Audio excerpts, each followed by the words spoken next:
સુરેન્દ્રનગર જિલ્લાના લીંબડી તાલુકાના સિયાણી ગામના અને લીંબડી પોલીસ સ્ટેશનના આરોપી દિવ્યરાજ સિંહ ઉર્ફે બુલ નામના આરોપી પર ફાયરિંગ થયાની ઘટના સામે આવી છે। મળતી માહિતી મુજબ દિવ્યરાજ સિંહ ઉર્ફે બુલ તડીપાર હોય તેમજ મારામારી કેસમાં સંડોવણી હોવાનું સામે આવ્યું હતું।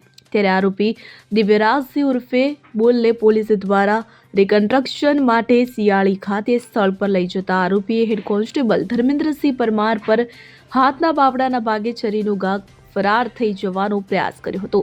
રિકન્સ્ટ્રક્શન દરમિયાન હાજર પીએસઆઈ વીએમ કોડિયાતર દ્વારા ન ફરાર થવા સૂચના આપી છતાં ફરાર થઈ જવાની કોશિશ કરનાર આરોપી દિવ્યરાજસિંહ ઉપર ફાયરિંગ કરાયું હતું, જેમાં એક રાઉન્ડ આરોપી દિવ્યરાજસિંહના પગમાં લાગતા આરોપી ફરી પકડાઈ જવા પામ્યો હતો। ત્યારે આરોપી દિવ્યરાજસિંહ અને ઇજાગ્રસ્ત હેડ કોન્સ્ટેબલ ધર્મેન્દ્રસિંહ બંનેને તાત્કાલિક 108ના EMT મયંકભાઈ ડાભી અને પાયલોટ ભવાનીસિંહ ચૌહાણ દ્વારા લીંબડી સિવિલ હોસ્પિટલ ખાતે સારવાર અર્થે ખસેડવામાં આવ્યા હતા। અને આ વાતની જાણ લોકોને થતાં લોકોના ટોળા હોસ્પિટલ ખાતે ઉમટી પડ્યા હતા। આરોપીને વધુ સારવાર અર્થે સુરેન્દ્રનગર ખાતે રિફર કરવામાં આવ્યો હતો અને આ ઘટનાને લઈ ડીવાયએસપી વીએમ રબારી સહિત સ્ટાફ હોસ્પિટલ ખાતે દોડી આવ્યા હતા અને સમગ્ર મામલે પોલીસ દ્વારા વધુ તપાસ હાથ ધરવામાં આવી છે।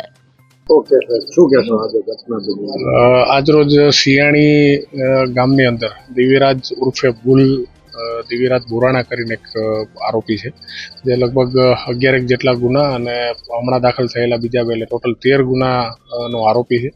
અને હાલમાં છેલ્લે જે દાખલ થયેલો રાયોટિંગ અને મારામારીના ગુનામાં એ જ્યારે પકડાણો તો ત્યાં એના ઘરે અને આજુબાજુના જ્યાં પણ એ રોકાણો અથવા જ્યાં પણ એના હથિયાર છુપાયેલું છે એ જગ્યા એથી ડિસ્કવરી અને રિકન્સ્ટ્રક્શન માટે થઈ લીંબડી પોલીસની ટીમ અને અમારી ટીમ સાથે રહી અને રિકન્સ્ટ્રક્શન માટે એને સિયાણી ગામે લઈ ગયા હતા।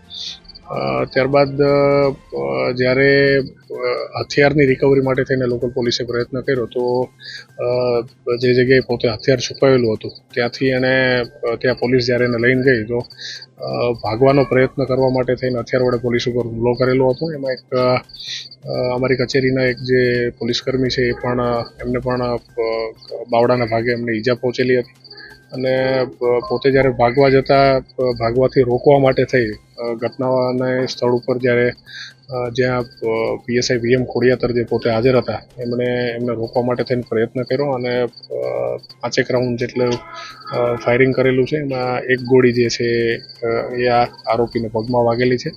હાલ જે આરોપી છે એ પોતે સારવાર હેઠળ છે અને વધુ સારવાર માટે થઈને સુરેન્દ્રનગર એને રિફર કરવામાં આવેલા છે અને જે પોલીસકર્મી છે જેને ઈજા પહોંચેલી હતી એમને પણ હાલ જે છે એ સારવાર લીંબડી ખાતે હોસ્પિટલમાં ચાલુ છે।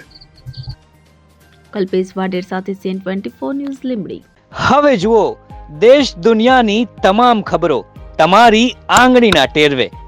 ઉઠાવો મોબાઈલ અને Google Play Store પરથી ડાઉનલોડ કરો અમારી CN24 ન્યૂઝ મોબાઈલ એપ।